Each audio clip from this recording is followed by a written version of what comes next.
बिस्मिल्लाहिर्रहमानिर्रहीम। अस्सलाम वालेकुम। आज हम जो रेसिपी बना रहे हैं, अचार गोश्त बना रहे हैं। इंशाअल्लाह ताला आपको ये रेसिपी ज़रूर पसंद आएगी। इसे ट्राई ज़रूर कीजिएगा। हमें लाइक और सब्सक्राइब कीजिए, दुआओं में याद रखिए। ये हमने रेडीमेड अचार का पैकेट लिया है। इसमें से हम इसमें मसाले डालेंगे। 1 टेबल स्पून हमने नींबू का रस लिया है, इसमें शामिल करेंगे मसाले में। 9 से 10 हरी मिर्चें ली हैं हमने। तमाम मिर्चों में हम इसी तरह मसाला भर लेंगे अच्छी तरीके से। 1 कप हम इसमें ऑयल इस्तेमाल कर रहे हैं। एक मीडियम साइज़ की हमने प्याज ली, बारीक चॉप कर ली, इसमें शामिल करेंगे। तो गोल्डन फ्राई करेंगे। 1 kg गोश्त लिया है, अब इसमें हम गोश्त शामिल करेंगे। 2 टेबल स्पून हम लहसुन अदरक लेंगे। 500 ग्राम हमने दही ली, ये भी इसमें शामिल करेंगे।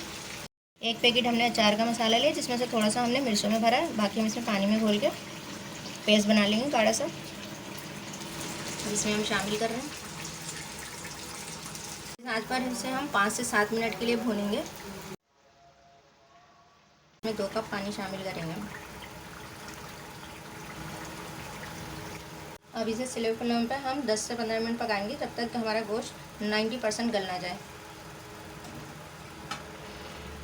गोश्त गल चुका है। अब ये हमने ½ kg टमाटर लिए, इसमें शामिल करेंगे और तेज़ आंच पे पकाएंगे। 5 से 7 मिनट हो चुके हैं। अब इसे हम स्लो आंच पे करेंगे। तमाम हरी मिर्चें डाल देंगे मसाले वाली। 5 से 7 मिनट के लिए हम इसे दम पर रखेंगे, ताकि तेल ऊपर आ जाए, ये तैयार हो जाएगा। माशाल्लाह से देखें, ये अचार गोश्त तैयार हो चुका है।